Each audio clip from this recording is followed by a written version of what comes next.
이제 사사기 17장부터 21장의 말씀을 보면 앞에서는 이제 사사기에서 사사기는 누구 얘기입니까? 이스라엘의 얘기인데 사사들의 얘기를 중심으로 이끌어 왔습니다.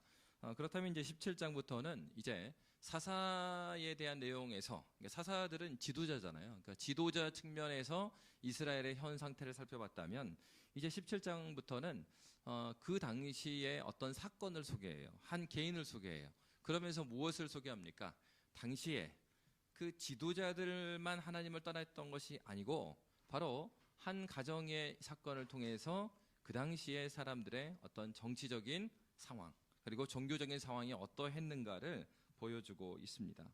그래서 17장부터 18장은 특별히 계속해서 레위인, 그러니까 종교, 그러니까 성직자들과 관련된 타락에 대한 부분을 다루고 있고요.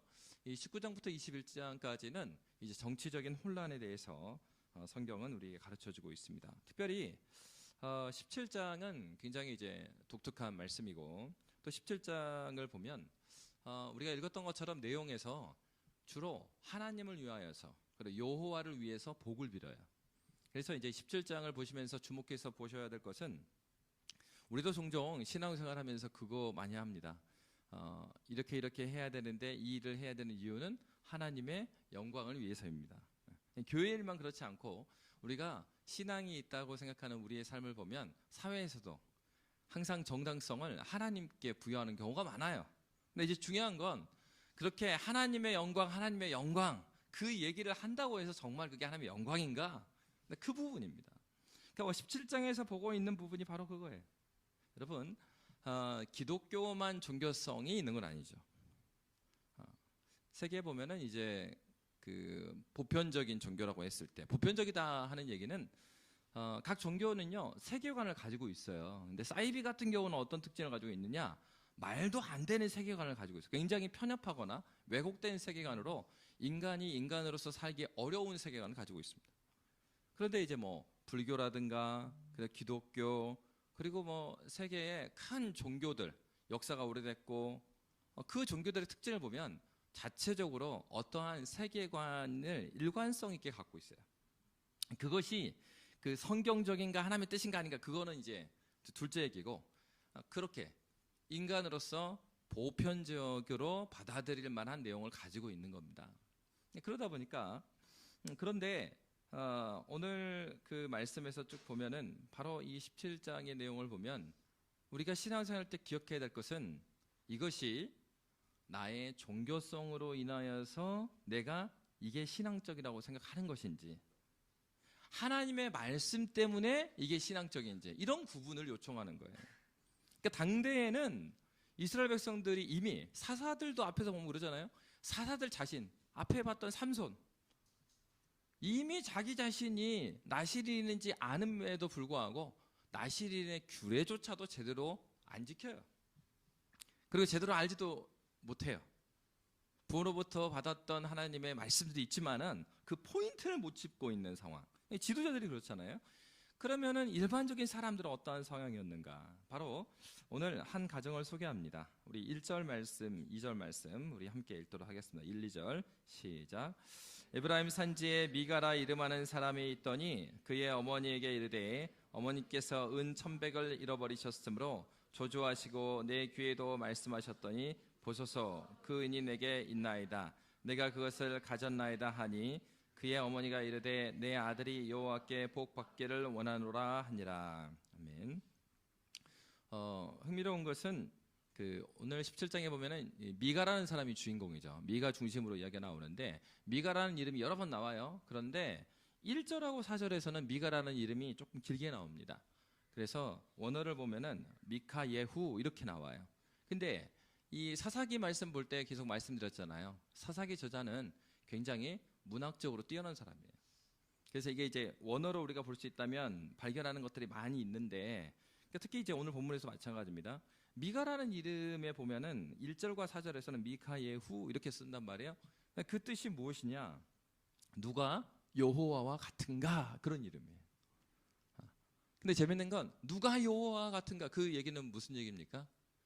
굉장히 여호와 하나님은 어떠한 분이신가 여호와 하나님을 높이는 이름이죠. 근데 오늘 본문에서 보면은 이 미가라는 사람이 하는 행위도 보면 굉장히 종교적입니다. 굉장히 여호와의 이름을 계속해서 들어서 어떠한 일들을 해 나가요. 그런데 실상 그가 했던 일들은 전혀 그렇지 않습니다. 이 17장은 사사기 저자가 굉장히 그 역설적인, 그의 이름과 맞지 않은 역설적인 모습을 미가를 통해서 보여주고 있어요.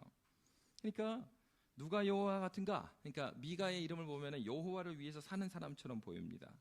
그런데 그 1, 2절에 보면은 되게 우스운 말이 나오죠. 그러니까 어머니가 그 은 1,100을 잃었어요.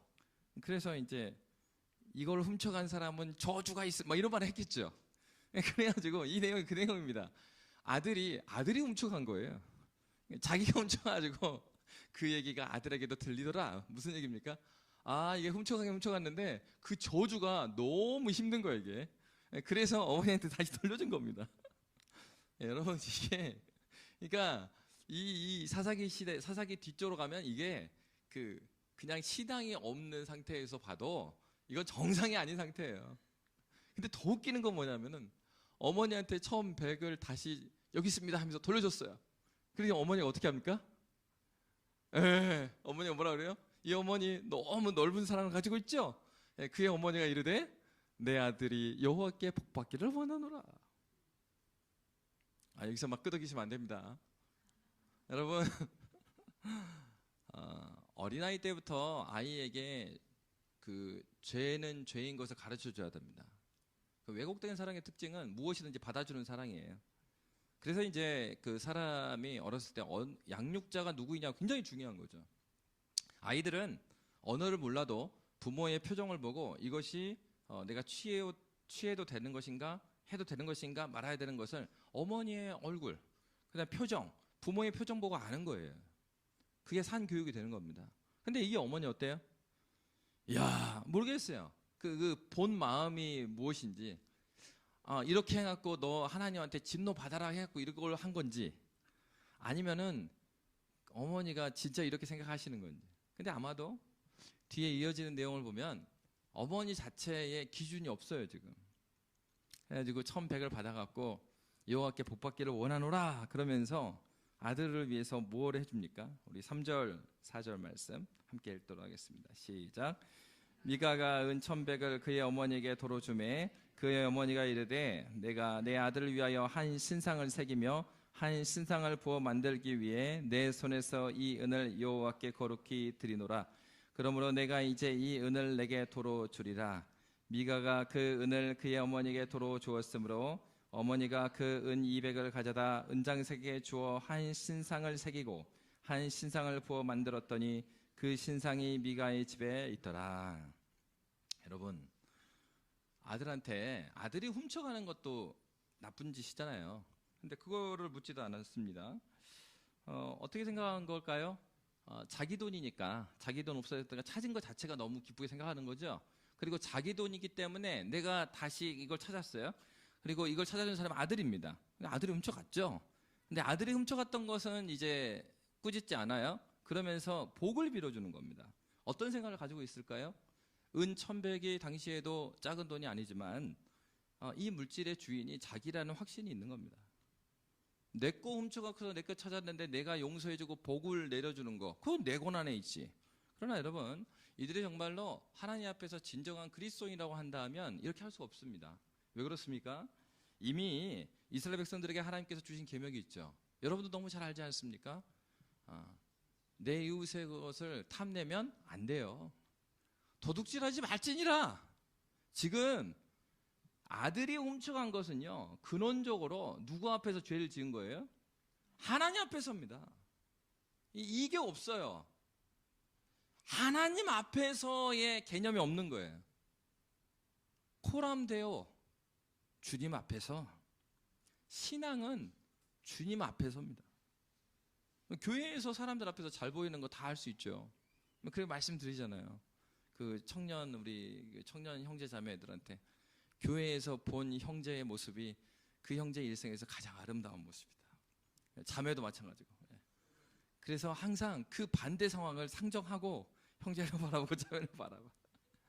이 사람들 앞에서 일주일에 한 번 이렇게 보여지는 거 그거 못하는 사람이 어디 있습니까? 그것도 못하면 굉장히 문제가 많죠. 여러분, 신앙생활이라는 거는 그냥 사회생활 하는 게 아니에요. 사회에서 인간관계 잘해서 교회에서 보이는 대로 잘하는 정도, 그건 신앙생활이 아닙니다. 교회에서 사회생활하고 있는 것이지. 진정한 신앙생활은 무엇입니까? 하나님 앞에 있다라는 거예요, 내가.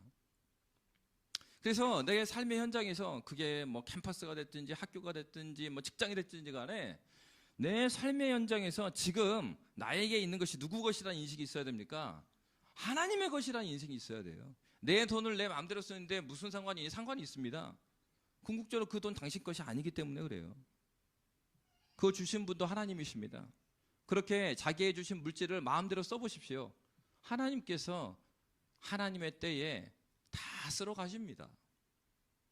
오히려 현세에서 쓸어 가시면 감사한 일이에요. 그래도 자기가 제일 좋아하는 돈을 쓸어 가시니까 회개할 수 있는 기회가 오잖아요. 돌이켜보자는 사람은. 근데 현세에서 아무런 문제 없이 잘 살고 있는 사람이 있어요. 행복한 일일까요? 그런 사람이 어떻게 회개하겠습니까? 왜 승승장구하던 사람들이 한 번의 실패 때문에 빌딩에서 뛰어내려요?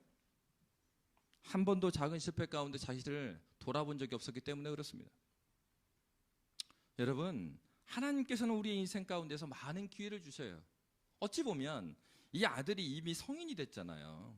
이 미가가 이미 성인이 됐는데 다시 한번 기회를 주고 있는 것이 좀 몰라요. 근데 그 어머니는 어떻게 합니까? 내 돈 내가 찾았고 내 돈을 복주는 데 쓰는 게 뭐가 문제가 되느냐, 그런 생각을 갖고 있습니다. 그 더 황당한 거 뭐냐면 아들을 위해서 여호와의 복을 받기를 원한다 이렇게 말합니다. 여호와께 복을 받기를 원한다고 하면서 1,100의 은을 받은 다음에 그 중에 얼마를 씁니까? 200을 써요. 아들을 위해서. 뭘 만들었죠? 신상을 만들었습니다. 여호와께 복 받기를 원한다는 사람이 십계명, 지금 이게 십계명 하나도 기억 안 하고 있는 거예요. 지금 도둑질하지 말지니라다가 또 앞에서 뭐예요? 너희는 내 앞에 우상을 만들지 마라. 그러면 내 우상 만들어주면서 복 받기를 원합니다. 정상이 아니죠. 어떤 모습을 보여주고 있는 것입니까? 하나님 말씀이 온데간데 없어요. 뭐가 중요한 거예요? 내 마음 충족되는 것이 중요한 겁니다. 내 마음이 채워지면 그러면 좋은 거예요. 여러분, 신앙생활 할 때 기억하셔야 합니다.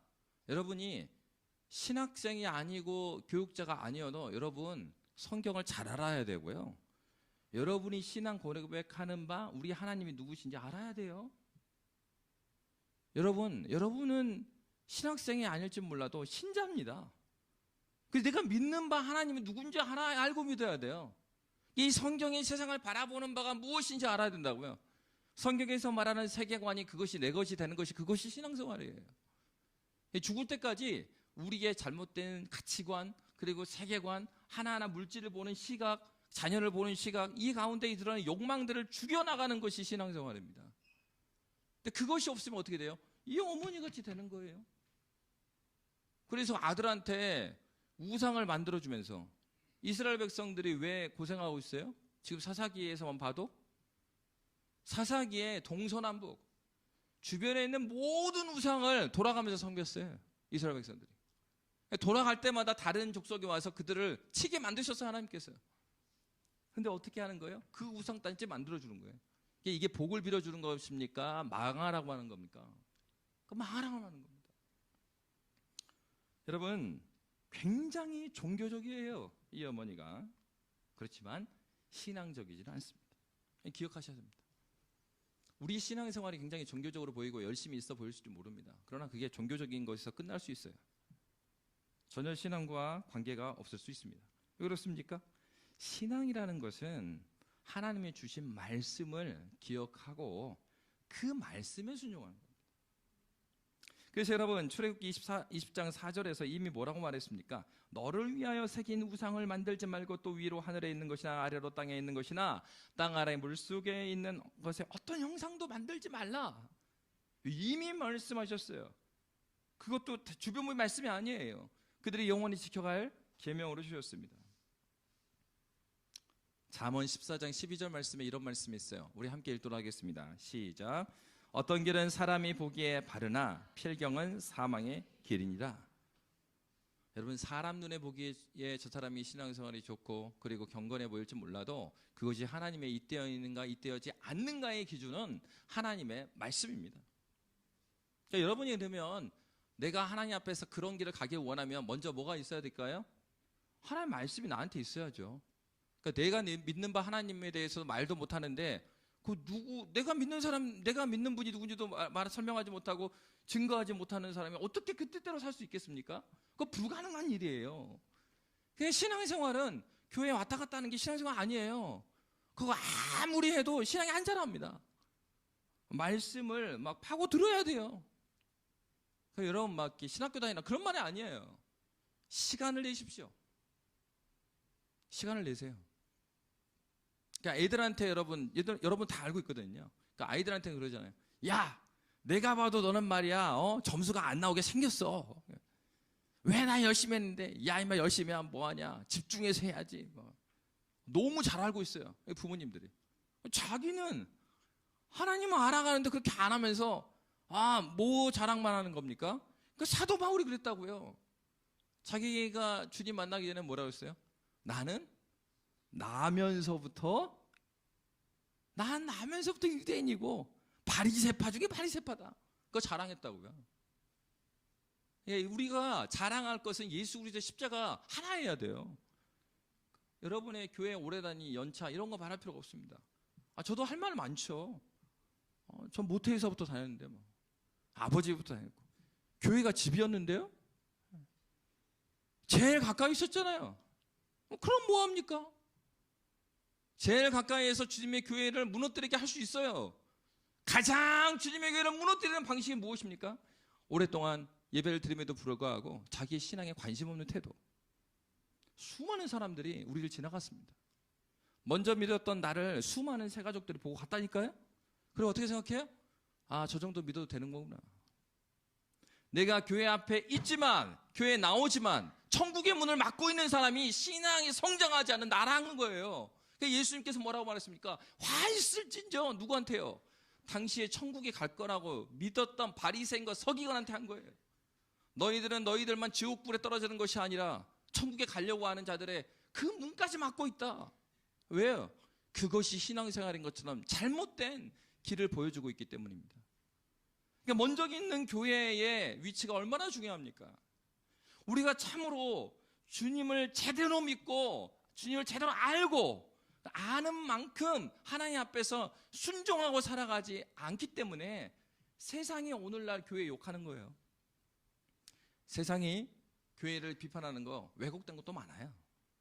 그렇지만 정말 안타깝게도 거기에 사실인 것도 굉장히 많습니다.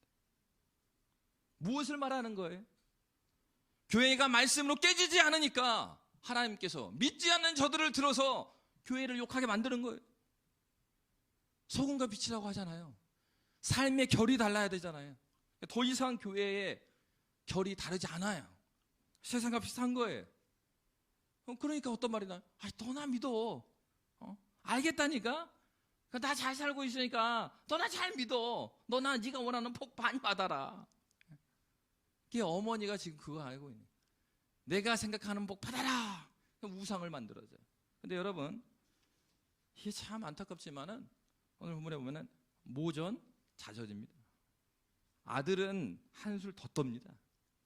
이 미가라는 이름하고 전혀 안 맞아요. 미가는 어떻습니까?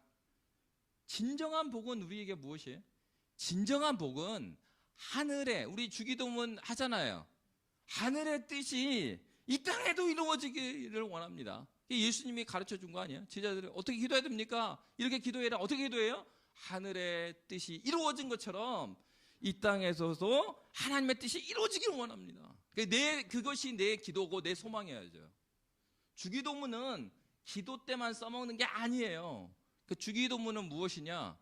신자가 살아가는 데 있어서 삶의 목표요 방향입니다. 그러면은 하나님의 뜻이 하늘에서 이루어진 것처럼 땅에서도 이루어지기를 원한다. 여러분이 서 있는 땅, 그 땅을 생각해 보시라는 거예요. 회사일 수도 있고 학교일 수도 있고 가정일 수도 있고 여러분이 서 있는 땅, 여러분의 친척과의 관계의 현장일 수도 있고 그 땅에 하나님 뜻이 지금 이루어지고 있는가? 이걸 봐야 되는 거예요. 근데 아들을 두고 있는 이 어머니가 전혀 그 생각이 없습니다. 자기가 생각하는 복은 무슨 복이었어요? 그 가나안 땅에 수많은 사사시대의 우상들을 섬겨서 잘 사는 거예요. 오늘날로 하면은 오늘날의 우상들이 많이 있습니다. 자녀가 우상인 가정도 있고 돈이 우상인 가정도 있고, 우리가 만들어 놓은 그 무엇이에요? 하나님 외에 추구하는 그 무엇이 우리의 우상이에요. 그거 다 다르죠. 그게 자녀한테 생신이에요. 그래서 생일잔치를 하는데, 어머니 그 자녀들한테 하실 덕담을 이야기해 주십시오. 그거 정말로 은혜 받은 사람이라면 자녀한테 무슨 얘기를 할까요? 야, 내가 지금 살아온 날보다 앞으로 살 일이 적은데 정말로 신앙 잃지 마라. 주님을 붙들어라. 그것이 덕담이에요. 야, 나 소원은 없어. 며느리가 교회 다닌다는데 내가 무슨 소원이 있겠어. 니들 잘 먹고 잘 살면 나랑 그거면 돼. 그거 안 믿는 사람이랑 믿는 사람 뭔 차이가 있어요? 잘 먹고 잘 살아라. 이 땅에서 잘 먹고 잘 살으면 그것이 하나님께 영광이 되는 겁니까? 지금 이 미가의 어머니가 말했던 복의 비밀은 어디 있냐면 잘 먹고 잘 살아라요. 이 땅에서 보니까 잘 먹고 잘 살려면 우상을 섬기는 거더라. 내 신상 만들어줄게. 그 나머지 일은 누가 해요? 네가 해라. 그게 뭐가 한 거예요? 아들이 어머니의 뜻을 받들어 갖고 신상을 만드는 게 멈추지 않고 신당을 만듭니다. 이제 신상을 만들고 거기다가 뭐를 만들었어요? 오늘 말씀에 보면은 우리 5절 6절 말씀 함께 읽도록 하겠습니다. 시작. 그 사람 미가에게 신당이 있으므로 그가 에봇과 드라빔을 만들고 한 아들을 세워 그의 제사장으로 삼았더라. 그때에는 이스라엘에 왕이 없었으므로 사람마다 자기 소견에 옳은 대로 행하였더라. 그 사람 미가에게 신당이 있었습니다. 신당이 이제 하나 있고 신당이 있어요. 그리고 이미 신상은 어머니가 선물해 줬죠. 그리고 뭘 만들었어요? 에봇과 드라빔을 만들었어요. 이 드라빔은 이제 성경에 보면은 에스겔이나 스가랴에 보면은 점치는 데 사용했던 그런 작은 물체예요. 그러니까 이것을 통해서 신의 뜻을 안다 이런 거죠. 그러니까 에봇은 뭡니까? 제사장이 하나님의 뜻을 듣기 위해서 입었던 옷이죠. 그래서 우림과 두밈을 놓고 하나님의 뜻이 무엇입니까? 했던 대제사장이 입었던 옷을 그러니까 누가 만들어요? 공적인 하나님께 위임받은 공교회. 당시의 공교회는 레위 지파고 제사장 그룹이죠. 거기서 에봇을 만든 게 아니라 누가 만들고 있어요? 그냥 한 개인이 만들고 있는 거예요. 지금 어떤 일이 일어나고 있습니까? 신앙의 사유화 작업이 일어나고 있습니다. 교회가 타락하기 시작하니까 신앙을 한 개인이 자기의 것인 것처럼 만들어가고 있는 거예요. 자기가 원하면 예배당 만들어요. 마음에 안 들어? 나 돈이 있으니까 교회 만들어. 목사? 널린 게 목사인데 한 명 잘 데려오면 되지. 이 이후에 어떤 일을 해요? 미가가 그 일을 합니다. 그래서 먼저 한 작업이 무엇이었습니까? 신당 만들었죠. 신상 있죠. 에봇과 드라빔 만들었어요. 그거 누가 없어요? 제사장이 없어요. 제사장을 누굴 만들어요? 아들을 제사장으로 삼아요. 웃기죠, 웃겨. 여러분 이러한 일이 나중에도 일어납니다. 남유다 북이스라엘이 분리가 되었을 때 이 남유다나 북이스라엘의 왕들을 이 사람이 선한 왕이냐 악한 왕이냐 판단하는 기준이 있습니다. 그래서 선한 왕은 누구를 기준으로 했어요? 그가 다윗과 같이 행하였더라. 다윗과 같이 여호와께 정직히 행하였더라. 선한 왕은 다윗을 기준으로 말했어요. 그리고 악한 왕은 누구였어요? 여로보암이었습니다. 그가 여로보암의 길을 따랐더라 이렇게 돼요. 그러니까 여로보암이 도대체 무슨 일을 했는데요? 북이스라엘을 갈라지면서 여로보암은요 이 베델과 단에 금송아지를 만듭니다. 그리고 레위인이 아닌 제사장을 세워요. 왜요? 북이스라엘과 남유다가 갈라졌는데 이스라엘 백성들이 남유다에 뭐가 있었습니까? 예루살렘 성이 있었죠. 자기 백성들의 마음이 예루살렘을 향해 있는 거예요. 그럴 뿐만 아니라 대속죄일이 되면 어떻습니까? 다 그 자기 죄를 대속할 재물들을 끌고 가든지 그 앞에서 사사하든지 간에 돈들이 다 어디 가요? 예루살렘 성으로 가는 거예요. 여로보암은 아주 머리가 좋은 사람이에요. 그러니까 북이스라엘에 하나님이 말씀하시지도 않는 성소를 2개나 만들어요. 그리고 하나님께서 명하시지 않은 제사장을 마음대로 세웁니다. 하나님이 악하다고 본 건 뭐냐면 다른 게 아니에요. 여로보암이 민중의 지도자일 수도 있어요. 왜 그러냐면 여로보암이 어떻습니까? 솔로몬의 아들이었던 르호보암에게 건의를 했거든요. 솔로몬 때 우리가 너무나 일하고 다녀갖고 너무 힘드니까 우리 일을 좀 줄여주십시오. 그랬더니만 르호보암이 지혜롭지 않게 그것을 거절하죠. 백성들을 대표하는 사람일 수도 있어요, 르호보암이. 그러나 그는 백성을 대표하기 이전에 여호와 하나님을 대표하는 사람이었어야 돼요. 근데 그는 자기의 왕국을 세웁니다. 여호와를 경배하는 것조차도 물질적인 이유 때문에, 정치적인 이유 때문에 자기의 성을 만듭니다. 자기 성소를 만듭니다. 그리고 자기가 세운 제사장을 만듭니다. 어떻게 만든 거예요? 종교를 자기 권력 안에 집어넣은 거예요. 신앙을 자기 종교 안에, 정치 안에 집어넣은 거예요. 오늘 본문에서 어떻습니까? 신앙을 사유화하는 거예요. 하나님이 우선인 거예요? 아니면 복이 우선인 거예요? 미가에 있어서는 왜 이렇게까지 했겠어요? 더욱이 놀라운 건 오늘 17장 1절을 한번 읽어볼까요? 17장 1절 함께 읽도록 하겠습니다. 시작. 에브라임 산지에 미가가 이름하는 사람이 있더니. 미가가 어디 있었대요? 에브라임 산지에 있었답니다. 왜 이 얘기를 했냐면은 에브라임 산지는 굉장히 중요한 지명입니다. 오늘 본문에서. 왜냐하면 한참 동안 그 다윗 시대까지도 여호와의 법궤가 어디 있었냐면 실로에 있었어요. 근데 실로가 어디 지역에 있냐? 이 에브라임 산지에 있습니다. 배경적으로 설명을 드리면은 이스라엘에는요, 그 성소가 그 법궤가 있는 성소를 중앙 성소라고 그랬어요. 그러면 성소가 하나밖에 없느냐? 그렇진 않아요. 이스라엘의 성소는 48개가 있었습니다. 그 신명기 말씀에 왜 48개가 있었냐면 이스라엘이 그 몇 개 지파죠? 12지파죠. 그러면은 12로 쭉 나누면 12 곱하기 4. 그래가지고 12개 지파에 이 지파의 땅의 동서남북에 거의 일정한 거리에 성소들을 세웠어요. 거기에 누가 일하는 거예요? 그러니까 레위인들이 거기서 일하는 거예요. 왜? 레위인들은 그 땅을 분배 안 받았잖아요. 대신에 레위인들은 전국적으로 흩어져서 각 지파들이 하나님께 제사하는데 부족함이 없도록 각 지방 성소를 다 섬기게 돼 있어요. 레위인들은. 그 중에서 법궤가 있는 곳을 중앙 성소로 말했던 거예요. 그럼 에브라임 산지에 있었던 이 실로라는 곳이 바로 법궤가 있는 곳이에요. 그러니까 이 미간의 집이 어디에 있어요? 에브라임 산지에 있는 거예요. 그러니까 자기들이 지금 따로 이러한 신당을 차릴 필요가 없어요. 뭐 하면 돼요? 자기들이 그 성소로 가서 제사 지내고 거기서 하나님 경배하면 되는 겁니다. 근데 뭐 하고 싶은 거예요? 그러한 하나님도 어디에 놓고 싶어요? 내 주머니 안에 놓고 다니고 싶은 거예요. 여러분, 신앙생활은 내가 하나님의 종이 되는 거예요. 하나님을 내 종 만드는 게 아닙니다. 지금 어떻게 한 것입니까? 복 받기를 원하노라. 미가 생각하니까 복을 받으려면 어떻게 돼요? 복의 근원이 누구예요? 하나님이신데, 그러면 뭐만 조정하면 돼? 하나님만 자기 손 안에 넣으면 되는 거예요. 여러분, 얼마나 신성모독적인 얘기입니까? 오늘날에도 목사들이 그런 이야기를 하는 건 정말로 패역한 거고요. 어떻게 하나님을 자기 손 안에 넣어요? 말이 안 되는 소리입니다.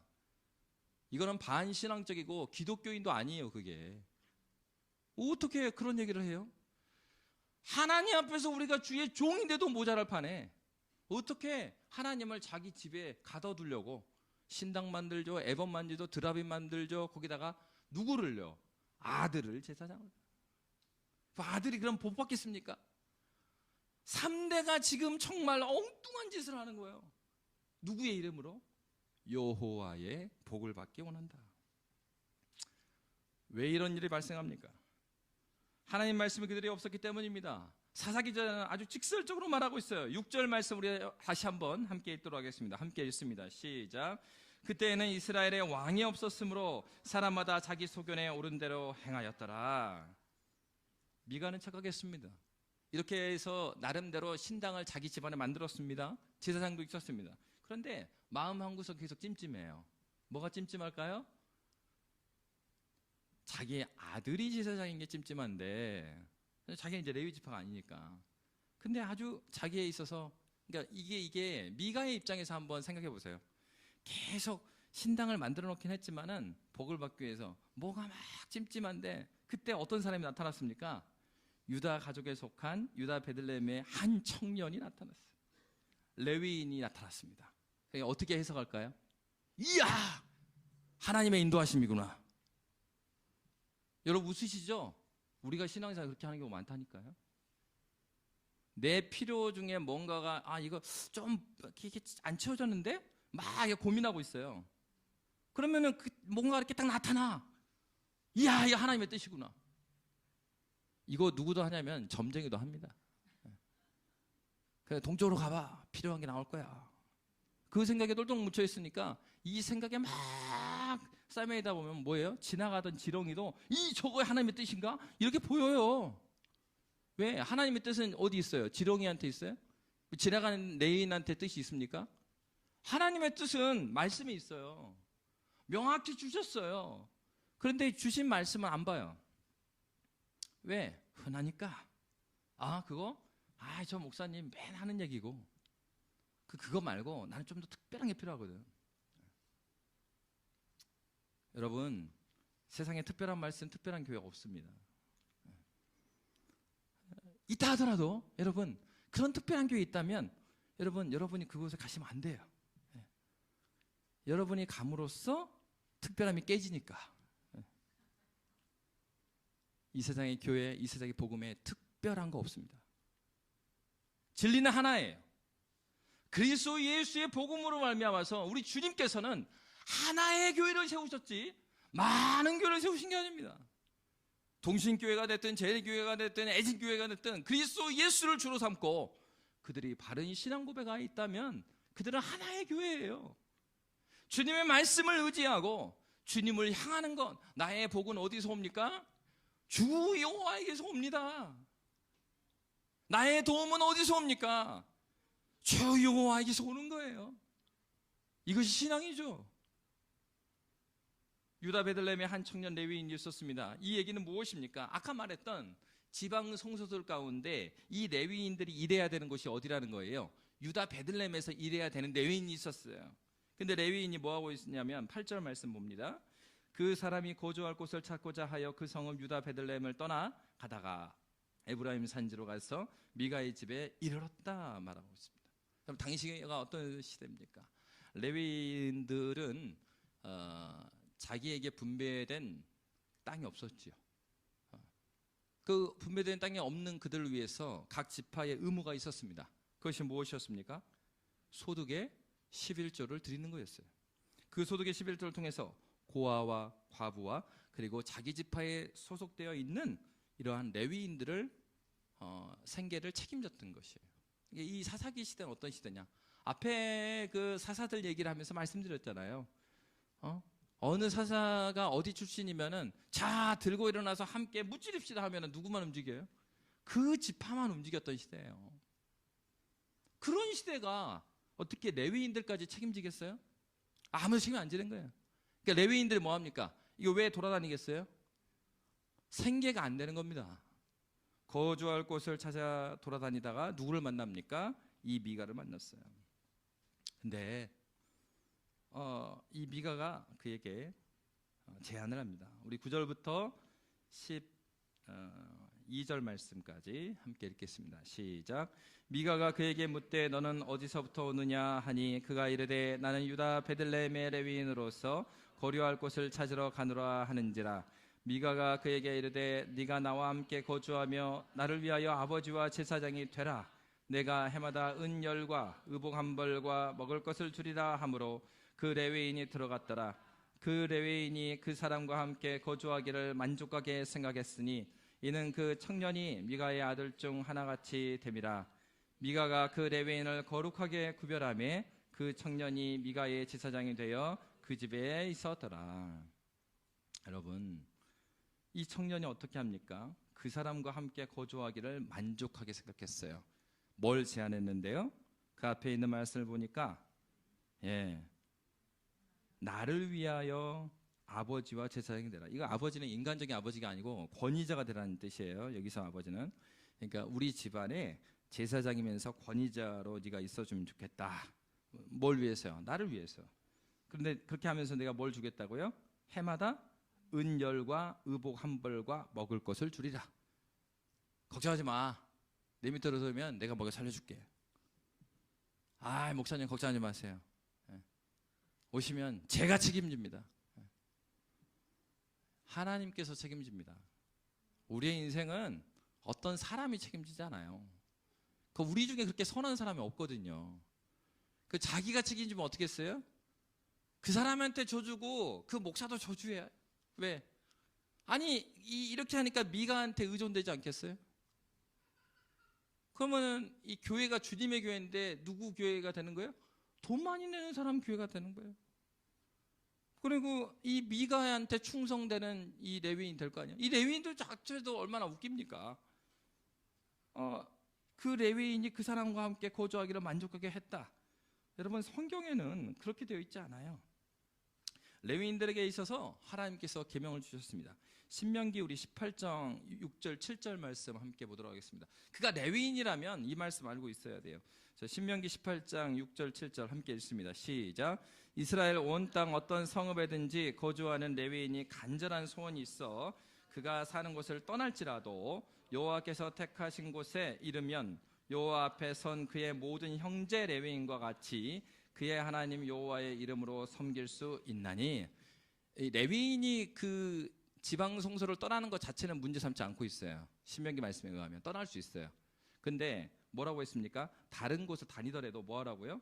그의 모든 형제 레위인과 같이 그의 하나님 여호와의 이름으로 섬길 수 있다. 그 형제 레위인들이 어떻게 섬기는데요?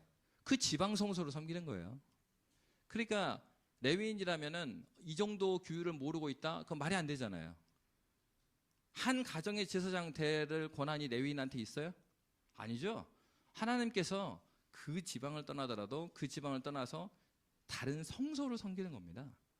주님께 바쳐져 있는 거예요. 그러니까 하나님 말씀에 누구도, 이 레위인 청년도 그도 하나님 말씀이 없는 거예요. 여러분, 역사가 보여주죠. 중세가 왜 타락하게 됐습니까? 많은 이유를 이야기하지만 그 핵심은 하나님 말씀에 떠나서 그래요. 하나님 말씀을 떠나면 떠나는 그 세대는요, 큰 차이를 못 느낍니다. 왜? 그 말씀을 일주일 전까지도 들었거든요. 그 다음부터 조금씩 변해가요. 이게 오래 쌓이면 다음 세대가 되면 전혀 다른 이 교회가 아닌 거죠. 근데 자기는 교회라고 생각하는 거예요. 이게 얼마나 무서운 건지 아십니까? 하나님의 말씀이 그들에게 지금도 전해지고 있는데 그 말씀을 조금씩 떠나기 시작해요. 어떻게 떠나요? 여러분, 뭐 적극적으로 떠납니까? 소극적으로 떠나요. 왜 떠나요? 바쁘니까. 왜 떠나요? 피곤하니까. 왜 떠나요?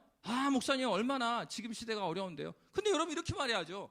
어렵기 때문에 떠나는 게 아니라 어려우니까 더 말씀 붙잡아야 되는 거 아닙니까? 어렵기 때문에 주 말씀 붙들고 정말로 말씀이 살아있는가 이제 검증할 때가 그때 아닙니까? 근데 그때마저도 인간적으로 적당히 타협해요. 어려우니까 적당히.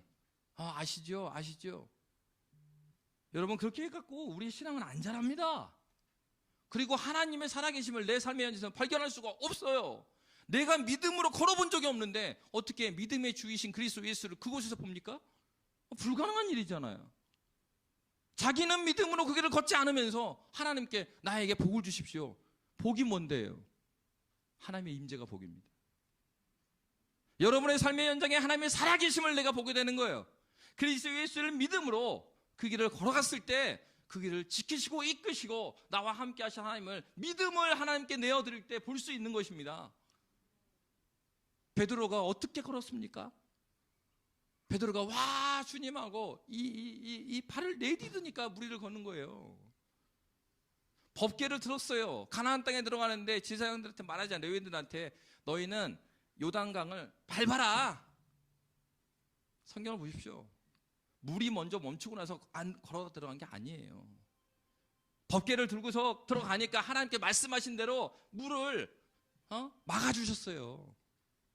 믿음이라는 건 그렇게 저기 책상 위에 있는 게 아닙니다. 믿음이라는 것은 이 교회 안에 막 있는 그런 게 아니에요. 믿음은 여러분의 삶의 현장에 있습니다. 너희는 나의 말씀이 정말 그러한가 시험해보라고 그랬습니다. 이렇게까지 왜 말씀하셨어요? 하나님 시험하면 안 되죠. 근데 왜 이런 말을 해요? 백성들이 워낙 하나님 못 믿으니까. 그럼 너는 정말로 나를 믿는다고 그러면 그것이 정말 내 말씀이 살아있는지 시험해봐라. 정말 못 믿겠으면. 하나님이 얼마나 답답하셨으면 그 말을 하셨어요. 이 신자라는 사람들은 어떤 사람입니까? 내 삶의 현장에서. 여러분 여기 예배에 모여가고 기도하고 믿음 있는 척하는 거 얼마나 쉽습니까? 여기서 믿음 있는데 월요일부터는 믿음이 없어. 이러면 심각하잖아요. 내 삶의 현장에서 믿음으로 걸어보고 하나님께 구하고 걸어가는데 하나님께서 살리신 것을 경험할 때 그 믿음이 자라는 거 아니에요? 아, 정말 계시는구나. 내 신음에 응답하시는구나. 믿음의 도전이 없기 때문에 기도도 하지 않는 거예요. 기도에서 그렇게 하나님께서 함께 하심을 경험하지 못했기 때문에 그 남의 얘기만 하는 거예요. 기도하셔야 됩니다. 삶의 현장에서 하나님과 함께 믿음으로 손 잡고 걸어가셔야 됩니다. 당사자 둘에게 이 3대죠. 어머니, 미가, 아들에게는 이것이 선일지 몰라요. 그리고 하나님의 인도하심이라고 박수 칠지 몰라요. 그런데 하나님에게는 선이 아닙니다. 하나님의 말씀을 제대로 알지 못하고 자신들의 욕망이 만났을 때 레위인마저도 하나님 말씀 모르는 그 레위인이 만나니까 이들이 모여갖고 합력해서 뭘 이루고 있어요? 악을 이루는 거예요.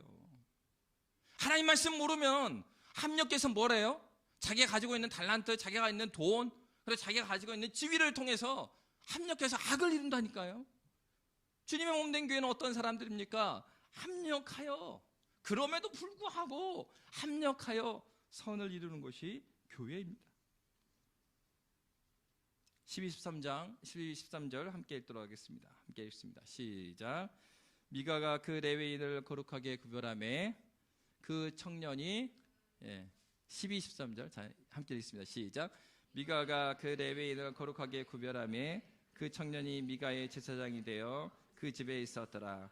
이에 미가가 이르되 레위인이 내 제사장이 되었으니 이제 여호와께서 내게 복 주실 줄을 아노라 하니라. 아멘. 여러분, 하나님의 복은 자판기가 아닙니다. 미가가 생각했을 때 이제가 언제예요? 아들 제사장이 부족하니까 레위인 제사장 세웠으니까 자기가 볼 때는 신당 있죠, 신상 있죠, 그 다음에 에봇과 드라빔 있죠. 거기다가 레위인 출신 제사장까지 있으니 이제 복이 온다. 이 뭐예요? 외적인 걸 다 만들어놨으니까 자판기처럼 복이 올 거라고 생각합니다. 그러나 중요한 것은 이 신당에는 뭐가 없습니까? 그러니까 좀 정확히 말하면 에브라임 산지 실로에 있었던 뭐가 없어요? 법궤가 없어요. 하나님 말씀이 없습니다. 하나님 말씀 없는 곳에 하나님의 복 없습니다. 여러분. 명확합니다. 여러분 인생 가운데 하나님의 인도하심과 하나님과 함께 걷는 하나님 나라의 은혜, 그리고 하나님께서 내 길을 이끌어 주심을 경험하길 원하신다면 주의 말씀 붙들지 않으시면 그 사람에게는 형통한 그런 복은 없어요. 세상이 말하는 형통함이 있을 수 있어요. 그러나 그것은 하나님 나라 백성이 경험하는 복이 아닙니다. 성경은 아주 명확하게 말하고 있습니다. 신명기 28장 2절은 이렇게 말합니다. 복의 비결을 말해주고 있어요. 우리 이 시간에 이 말씀 읽고 마치도록 하겠습니다. 신명기 28장 2절 함께 읽습니다. 시작. 내가 내 하나님 여호와의 말씀을 청종하면 이 모든 복이 내게 임하며 내게 이르리니. 아멘. 여호와의 말씀을 청종하는데 복의 비결이 있습니다. 주의 말씀에 있는 겁니다. 주의 말씀을 목숨같이 우리 믿음의 선배들이 지켰기 때문에, 피를 흘리면서 지켰기 때문에 우리가 여기 있는 것입니다. 그러니까 우리가 피를 흘리면서 말씀 지키지 않고 우리가 말씀이 증거되는 이 교회를 피를 흘리면서 지키지 않으면 다음 세대가 보장이 안 됩니다. 한국 교회는 이미 아주 심각하게 쇠락의 길을 걷고 있습니다. 숫자적으로. 그러나 그럼에도 그 가운데 하나님의 말씀을 중심으로 세워지는 교회들도 많습니다. 기억하셔야 합니다. 하나님께서 이 어려운 시기를 거치게 하시면서 말씀을 버려버린 교회는 없애실 겁니다. 그리고 말씀을 붙들고 있는 교회를 남기실 겁니다. 왜 그러냐면 그것이 하나님의 약속이기 때문입니다. 오늘날도 우리 주님은 우리를 신자로 부르셨습니다. 여러분의 삶에서 주의 말씀을 시험해 보십시오. 주님은 지금도 들으시고 응답하시는 하나님이십니다. 이 시간에 우리 함께 기도하도록 하겠습니다. 말씀을 기억하